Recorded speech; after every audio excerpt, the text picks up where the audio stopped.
નર્મદા જિલ્લાના ચીખદા તાલુકામાં આવેલા તુમડાવાડી ગામે આજે પણ વિકાસથી વંચિત હોવાનો મુદ્દો આમ આદમી પાર્ટીના આગેવાનોની મુલાકાત દરમિયાન સામે આવ્યો છે। આપના જિલ્લા પંચાયતના સભ્ય ઘેમસિંહભાઈ વસાવા, તાલુકા પંચાયતના સભ્ય જયદીપભાઈ વસાવા સહિતના આગેવાનો ગામે પહોંચ્યા હતા અને ગ્રામજનોની સમસ્યાઓ સાંભળી હતી। ગામમાં પીવાના પાણી, રસ્તા, વીજળી, શાળા અને આરોગ્ય જેવી મૂળભૂત સુવિધાઓ નો ભારે અભાવ જોવા મળ્યો હતો।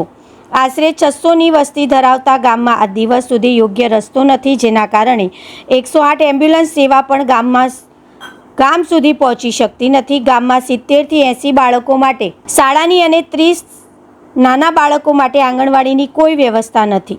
સિંચાઈની સુવિધાના અભાવે માત્ર ચોમાસામાં જ ખેતી શક્ય બને છે, જેથી અનેક પરિવારો રોજગાર માટે સ્થળાંતર કરવા મજબૂર બન્યા છે। ગામમાં લગભગ 130 જેટલા કાચા મકાનો અને જંગલ ખાતા દ્વારા પાકા મકાન બનાવવા રોક લગાવવામાં આવતી હોવાના આક્ષેપ ગ્રામજનોએ કર્યા હતા। ગામમાંથી એજી વીજ લાઇન પસાર થતી હોવા છતાંય હજુ સુધી વીજળી નથી। અનેક લોકો પાસે આધાર કાર્ડ અને રાશન કાર્ડ જેવી મૂળભૂત દસ્તાવેજી સુવિધાઓ પણ ઉપલબ્ધ નથી। ભાવિક પટેલ, નર્મદા।